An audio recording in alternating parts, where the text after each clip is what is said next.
Saudara, Kabupaten Tabanan merupakan salah satu kabupaten di Provinsi Bali, memiliki potensi unggulan di sektor pertanian sehingga Kabupaten Tabanan dikenal sebagai lumbung pangan Bali. Untuk majukan pertanian dan percepatan pembangunan di desa-desa, pemerintah Kabupaten Tabanan gencar dalam peningkatan pelayanan publik, salah satunya yang dikenal dengan Bungan Desa, Bupati ngantor di desa. Lalu seperti apa inovasi yang dilakukan oleh pemerintah Kabupaten Tabanan untuk memajukan Kabupaten Tabanan? Selengkapnya akan kita bahas selama 30 menit ke depan bersama saya Winda Anggreni, hanya di Bincang Kita.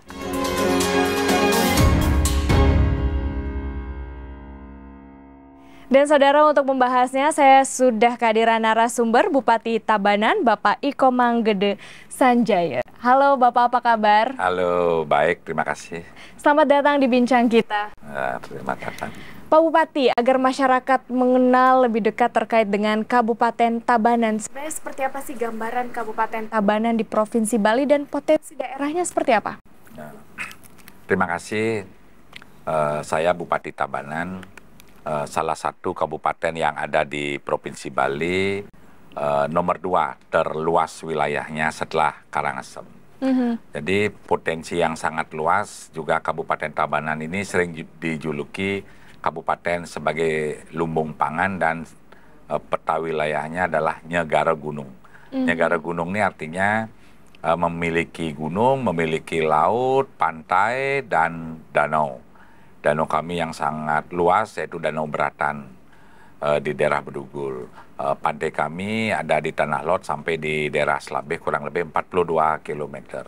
Dan hamparan sawahnya yang sangat luas dan gunung batu karunya. Karena alamnya yang sangat subur, daerah pertaniannya 28% dari jumlah wilayah Kabupaten Tabanan sawah top.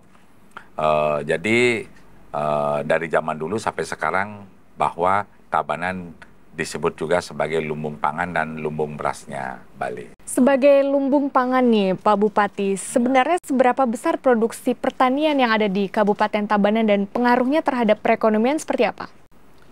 Kami di pemerintahan Kabupaten Tabanan yang memiliki luas kurang lebih 849 km persegi, salah satu pemasok sektor pangan di Provinsi Bali. Nah, pengalaman kami saat COVID kemarin, di mana salah satu sudah teruji masyarakat Tabanan bagaimana salah satu mensuplai bahan kebutuhan pokok untuk kabupaten yang lain ada di Bali ini. Nah, kami surplus di bidang pangan, salah satu padi.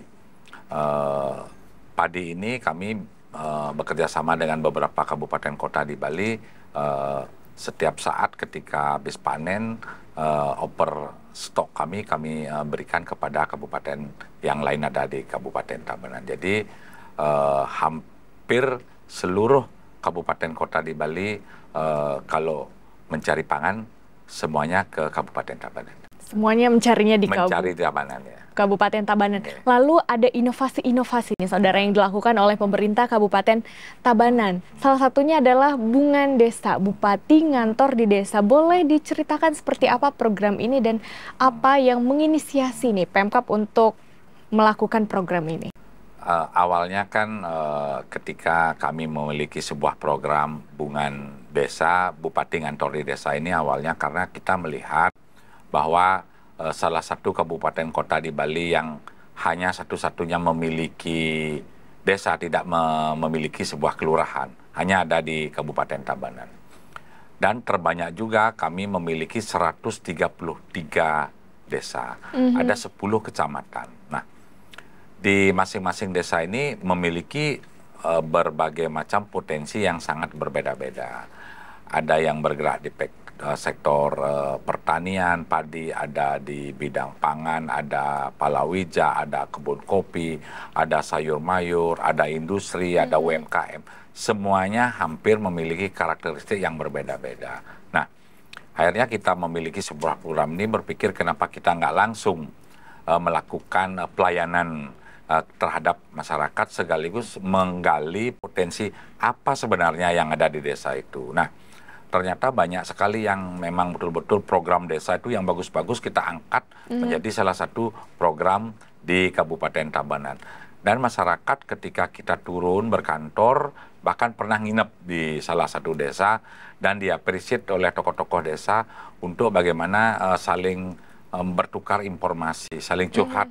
Kami ingin ini, program kami begitu. Jadi antara desa dengan pemerintah kabupaten selaras jadinya berkat kita berkantor di desa ini. Wah, jadi menjalin kedekatan juga dengan masyarakat setempat. Betul. Lalu dengan adanya Bunga Desa ini, lantas apa capaian yang sudah tercapai dengan adanya program ini dan respon masyarakatnya seperti apa, Pak Bupati? Salah satu contoh, ketika kami berkantor di desa, salah satu contoh mengenai persoalan stunting ini contohnya. Nah, dengan melakukan kegiatan berkantor di desa, kami melihat secara langsung apa sih persoalan stunting itu. Karena persoalan stunting itu ternyata di hulu, bukan di hilir.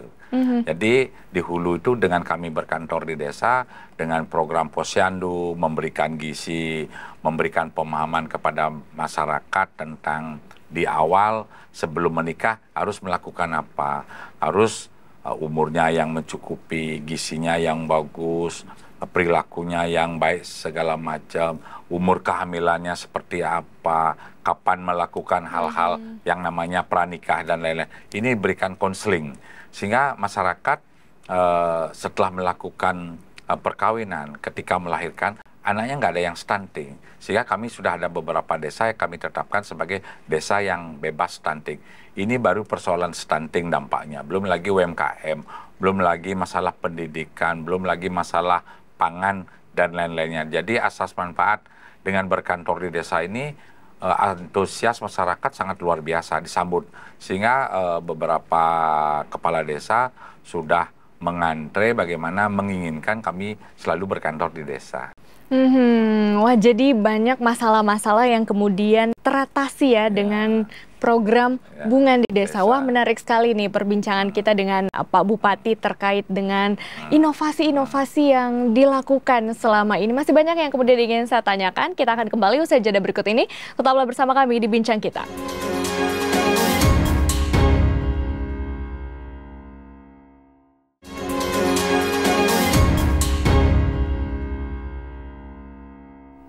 Terima kasih Anda masih bersama kami di Bincang Kita, dan tentunya saya masih bersama dengan Bupati Tabanan, Bapak Iko Manggede Sanjaya. Nah, kita berbicara tentang Kabupaten Tabanan ini sebagai lumbung pangan. Pernah juga mendapatkan penghargaan sebagai Kabupaten Ketahanan Pangan terbaik ya. Pak Bupati, rencananya tak hanya jadi lumbung pangan di Bali, tapi juga pemasok pangan nasional. Boleh dijelaskan terkait dengan langkah dan upaya yang akan dilakukan, strateginya seperti apa? Astungkare kami di Kabupaten Tabanan mendapatkan predikat ketahanan pangan terbaik Indonesia, bukan hanya di Bali, se-Indonesia terbaik. Jadi berbanggalah kita di Kabupaten Tabanan dianugerahi alam yang sangat luar biasa. Selain panoramanya yang bagus, ternyata sumber daya alamnya yang sangat luar biasa. Sawahnya bagus, hasil sektor pertaniannya bagus, tumbuh-tumbuhannya bagus, sawah, perkebunannya sangat bagus. Nah, tidak salah Tabanan ini dijadikan predikat karena salah satu juga memasok hasil produksi pertanian ke kabupaten kota yang di Bali, bahkan ke luar Bali. Kami juga ada MOU dengan pemerintah Kota Madya Malang, DKI Jakarta, dan beberapa kabupaten kota di Indonesia. Kami salah satu juga ikut memasok ketahanan pangan yang ada di seluruh Indonesia. Jadi karena kebutuhan, jadi karena alamnya yang bagus dan memang ketahanan ekonomi dan berdaulat di bidang pangan, Tabanan sudah kita lakukan. Tapi kan ini ada ancaman krisis pangan. Sekarang juga ada fenomena El Nino. Bagaimana Kabupaten Tabanan menghadapi ini, persiapannya seperti apa? Kita ketahui, sadari bersama yang namanya alam, seperti apa yang menjadi imbauan Bapak Presiden bahwa di tahun ini ada dampak El Nino. Kurang lebih kemarau ini akan panjang, mungkin barangkali sampai bulan 11, bulan November, bahkan sampai Desember. Nah, biasanya di Bali, zaman dulu kalau sudah sudah pasti musim hujan. September, Oktober yang berber belakangnya pasti hujan. Tapi sekarang kok nggak ada musim hujan. Nah, ini dampak El Nino. Nah, siasat kami gimana? kami tetap menjalankan sektor pertanian, tapi kan merubah pola cocok tanam. Biasanya 70% sektor beras pertanian di sektor bidang padi, tapi sekarang kan beralih ke jagung yang kecukupan airnya sedikit. Ada jagung, ada porang, ada tanaman-tanaman yang keladi, umbi, kentang, ini masih banyak di Tabanan. Jadi alih fungsi, alih cocok tanam. Jadi itu yang kami lakukan karena sayur mayur, kentang, ubi dan lain sangat dibutuhkan juga oleh masyarakat. Sudah dilakukan upaya preventif ya. Sudah kita beralih nih Pak Bupati. Kalau tadi soal pertanian, ternyata di Kabupaten Tabanan ini pemerintah kabupaten juga memiliki perhatian khusus terhadap pelayanan kependudukan, pencatatan perkawinan. Ada program yang namanya Semararati. Apa itu Pak Bupati? Kebetulan kami kemarin berkantor di salah satu desa, namanya Desa Tegal Mengkep di Kecamatan Selemadak Timur, berkantor di situ. Ternyata ada sebuah program Semararati yang digagas oleh kepala desanya di sana. Kita lihat, kombinasikan. Ternyata sangat baik sekali. Karena apa? Program Semararati ini sebuah pelayanan ketika ada saudara kita melakukan perkawinan, normanya biasanya dikasih KTP langsung di tempat, kakaknya langsung, perpindahan penduduknya langsung dari catatan sipil. Tapi ini berbeda. Berbedanya di mana? Sebelum melakukan perkawinan masyarakat di Kabupaten Tabanan, 2 minggu, 3 minggu, bahkan sebulan sebelumnya diberikan konseling. Konseling tentang pranikah, bagaimana melakukan sebuah perkawinan yang baik di Bali ini. Salah satu di bidang kesehatan. Kita ajak dokter-dokter memeriksakan calon pengantin ini bagaimana tentang kesehatannya. Apakah calon pengantin ini siapa tahu ada terdampak penyakit-penyakit tertentu. Seperti apakah menginap HIV atau siapa tahu terdampak narkoba dan lain-lainnya. Oh, jadi ada konseling Ada konseling sebelumnya. Kedua juga cek gizinya. Bagaimana gizi, apakah nanti melakukan sebuah perkawinan apa kena nanti anemia, kekurangan darah atau lain-lain, semua dicek. Kami berikan semuanya, berikan vitamin, dicek kesehatannya, diberikan pemahaman tentang seksual, kekerasan seksual, KDRT, diberikan tentang kearifan lokal, ajaran-ajaran tertentu, sehingga sebelum menikah ini sudah siap lahir batin untuk melakukan sebuah pernikahan. Ini konseling yang memang betul-betul sehingga mencegah di hulu, jangan di hilir. Tapi ini juga berarti berkaitan dengan stunting ya, karena tadi ada juga prakonseling soal kebutuhan gizi dan lain-lain. Kalau di Kabupaten Tabanan nih katanya Bapak Bupati dan juga Ibu menjadi Bapak dan Bunda asuh stunting di Kabupaten Tabanan. Seperti apa itu Pak Bupati? Kemarin kami dari kementerian juga didaulat menjadi Bapak dan Ibu stunting. Salah satu adalah sebuah terobosan bagaimana nanti kita juga mengetok tularkan kepada kepala-kepala dinas menjadi Bapak asuh stunting di beberapa desa. Dan camat juga menjadi Bapak asuh stunting di beberapa desa. Dan bahkan kepala desa juga menjadi Bapak asuh stunting di beberapa desa. Tujuannya adalah memotivasi bagaimana menggerakkan persoalan stunting ini persoalan nasional sehingga betul-betul kita bisa mengentaskan stunting yang ada di Kabupaten Tabanan. Astungkara kami apa yang menjadi imbauan Bapak Presiden bahwa secara nasional harapan beliau hari ini kan stunting ini kurang lebih 21,6% di Indonesia. Tapi harapan Bapak Presiden tahun depan menjadi 14%. Tapi kami di Tabanan sudah 8,2% dan target kami tahun depan biar menjadi 5%, terbaiklah untuk mengatasi stunting di Kabupaten Oke, jadi dilakukan percepatan penanganan stunting di sana. Kemudian kalau di Kabupaten Tabanan, tentunya tadi sudah disebutkan ya banyak gunung, kemudian ada lautnya juga. Pastinya kalau ke Tabanan tidak lupa nih wisatawan untuk berwisata di sana. Potensi pariwisatanya seperti apa Pak Bupati? Atau mungkin juga ada acara-acara yang akan digelar untuk mendatangkan wisatawan? Kita kan sudah Tabanan ini juga salah satu destinasi wisata yang populer lah ada di Kabupaten Tabanan, sehingga dijadikan sebuah ikonik Kabupaten Tabanan ini tentang objek wisata yang ada di laut, yaitu Tanah Lot, dan ada Pura Ulun Danu yang ada di Danau Beratan. dan ada sawah Jatiluwih yang juga ditetapkan sebagai heritage oleh UNESCO, dan banyak objek-objek wisata yang lainnya. Nah, kiat kami, apa yang kami sudah miliki, kita wariskan bagaimana menjaga kelestariannya, kebersihannya, keramah tamahannya, sehingga betul-betul menjadi kiat-kiat tertentu. Walaupun kami tetap mempertahankan Tabanan sebagai lumbung pangan, lumbung beras, tapi pariwisata adalah sebagai bonusnya. Jadi wilayah kami tidak kami eksploitasi serta-merta menjadi betul-betul menjadi mass tourism, tapi betul-betul kami alam lingkungan kami jaga, tapi tourism itu adalah sebagai bonusnya. Tidak hanya jadi lumbung pangan, tapi juga di sektor pariwisata juga bisa menjadi pilihan ya, destinasi bagi para wisatawan. Kita akan lanjut lagi, saudara, usai jeda berikut ini. Tetaplah bersama kami di Bincang Kita.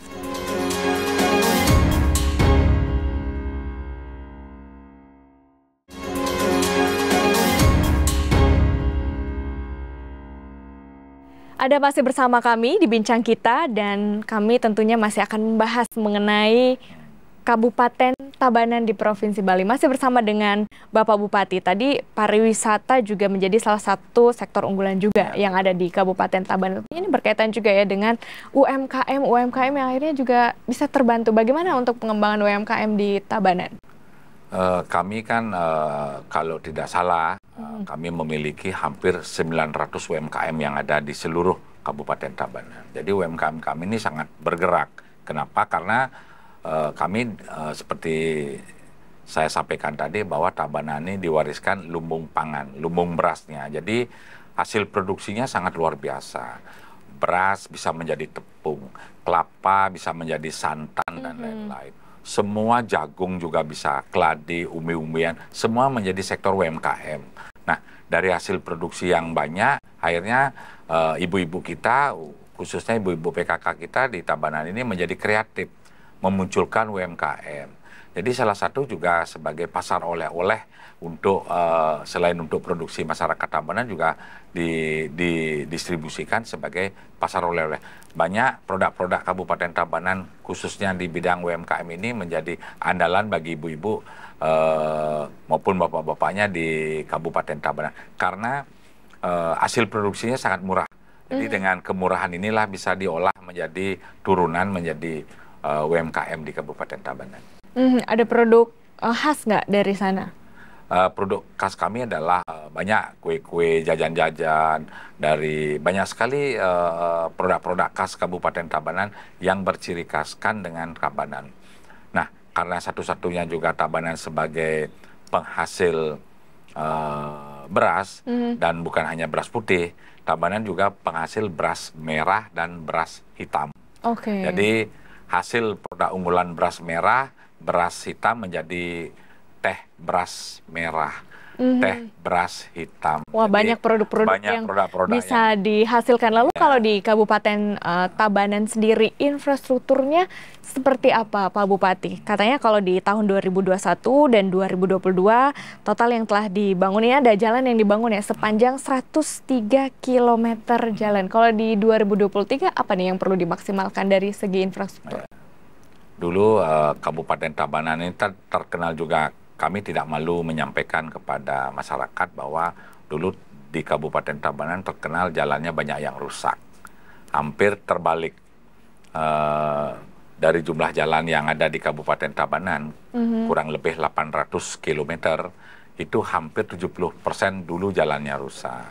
Nah, ketika kami turun menyerap aspirasi masyarakat, hampir 90% masyarakat Tabanan itu ketika saya menjadi bupati nanti berharap sekali memperbaiki infrastruktur.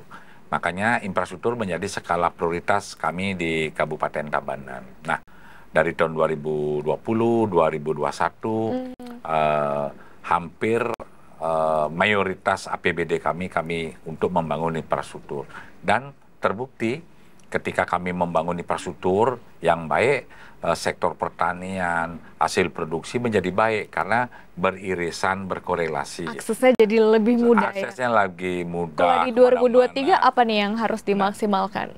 Di 2023 ini catatan dari PU, jalan kami yang awalnya jelek 70%, sekarang kami jalan yang baik di Kabupaten Tabanan sudah mencapai 96%. Tinggal lagi 4% yang belum kita perbaiki. Nah, di tahun 2023 dan 2024, 4% itu rasanya kami bisa selesaikan. Sehingga betul-betul apa yang menjadi harapan masyarakat kami di Kabupaten Tabanan untuk menuju Tabanan era baru yang aman, unggul, madani, bisa betul-betul dinikmati oleh masyarakat kami di Tabanan. Oke Pak Bupati, berarti sisa 4% ya untuk pembangunan jalan di Kabupaten Tabanan. Dan untuk Pemprov Bali sendiri juga rencananya akan membangun LRT sebagai sarana transportasi umum di sana. Apakah kemudian pemerintah Kabupaten Tabanan juga nantinya akan terlibat dalam proyek ini? Seperti apa dukungannya? Bagaimana Pak Bupati? Saya pernah diajak bicara dan rapat koordinasi dengan Bapak Gubernur dan para Bupati Kota Sebali bahwa akan ada moda transportasi yang cepat dan tepat di Bali ini. Kami di Kabupaten Tabanan sangat mendukung. Kenapa? Dan sangat mensupport lagi. Karena kita lihat sekarang ini Bali ini sudah overload, kita lihat. Di sana-sini kita lihat kemacetan di mana-mana. Jadi Tabanan ini sangat strategis. Jadi tempat Tabanan ini sangat strategis. Jadi dari Kabupaten Jawa masuk negara tembus Tabanan. Singaraja juga tembus Tabanan. Jadi sangat strategis. Nah, maka dari itu saya sangat berharap pembangunan jalan transportasi moda MRT ini bisa cepat dilaksanakan. Karena ini salah satu solusi. Kalau ingin memberikan servis kepada masyarakat, kita sering mengundang tamu untuk berwisata datang ke Bali, khususnya ke Tabanan. Bagaimana kalau macet di mana-mana, nanti tamunya akan menjadi tidak happy atau kecewa. Inilah harapan kita. Saya sangat mensupport sebagai Kabupaten Tabanan untuk hal ini. Karena ada rute juga nanti ke Tabanan, jadi memiliki dampak positif betul untuk sekali. Kabupaten Tabanan ke depannya. Lalu kemudian kan sebelumnya Pak Bupati ini menjabat sebagai Wakil Bupati, kemudian sekarang menjadi Pak Bupati. Selama itu apa nih yang menjadi PR lagi yang harus dikerjakan, target ke depannya akan seperti apa Pak Bupati? Waktu saya kemarin menjadi Wakil Bupati selama 2 periode 10 tahun. Dan sekarang menjadi Bupati belum genap 3 tahun. 2 tahun 7 bulan saya itu. Salah satu program yang dinanti-nanti masyarakat kan di bidang infrastruktur dan sektor pertanian. 2 hal yang sangat menjadi impian masyarakat Tabanan. Astungkara, infrastruktur sudah kami lakukan, tinggal bidang sektor pertanian. Kalau cerita pertanian kan ada 3 hal yang sangat mendasari. Pertama ada produksi, distribusi, dan pemasaran. Nah, kami di pemerintah daerah Kabupaten Tabanan tinggal bagaimana menjalankan tugas dihilirisasi di sektor pemasaran. Karena masyarakat Tabanan di bidang sektor pertaniannya ketika memproduksi apapun di hasil pertanian tuh kadang-kadang pemasarannya kemana dijual. Kadang-kadang saat panen harganya menjadi jadi PR-nya di pemasaran. Ini untuk PR kami adalah pemasaran. Lalu terakhir nih Pak Bupati, apa harapan atau mungkin pesan yang ingin disampaikan kepada pemirsa Kompas TV ataupun juga masyarakat Tabanan yang menyaksikan saat ini? Silahkan. Harapan saya apresiasi sekali dan bangga kepada masyarakat Tabanan karena selama ini walaupun kami memiliki keterbatasan di bidang APBD, anggaran, tapi semangat juang untuk bekerja sama dan gotong royong membangun daerah ini luar biasa masyarakat kita. Ini yang betul-betul membanggakan lah buat kita, khususnya ketika kita membangun ternyata masyarakat antisipasi sekali dan responsif ikut bekerja sama gotong royong. Membangun jalan, membangun apapun sarana prasarana masyarakat yang membantu juga pemerintah dan pemerintah juga membantu masyarakat. Hubungan sinergisitas antara masyarakat dan pemerintah ini yang menjadi kekaguman buat kita di Kabupaten Tabanan. Harapan saya semoga ini tetap dijaga karena kami juga sukses di pemerintahan ini tanpa dukungan masyarakat juga tidak ada artinya. Kompak bersama gotong royong, itulah harapan kita. Baik, terima kasih Pak Bupati, Bapak Iko Manggede Sanjaya yang sudah hadir di bincang kita pada hari ini. Matur suksma. Suksma. Sukses selalu untuk Kabupaten Tabanan. Dan saudara, kami akhiri perbincangan bersama Bupati Tabanan. Saya Wida Anggreni, pamit undur diri. Terima kasih dan sampai jumpa.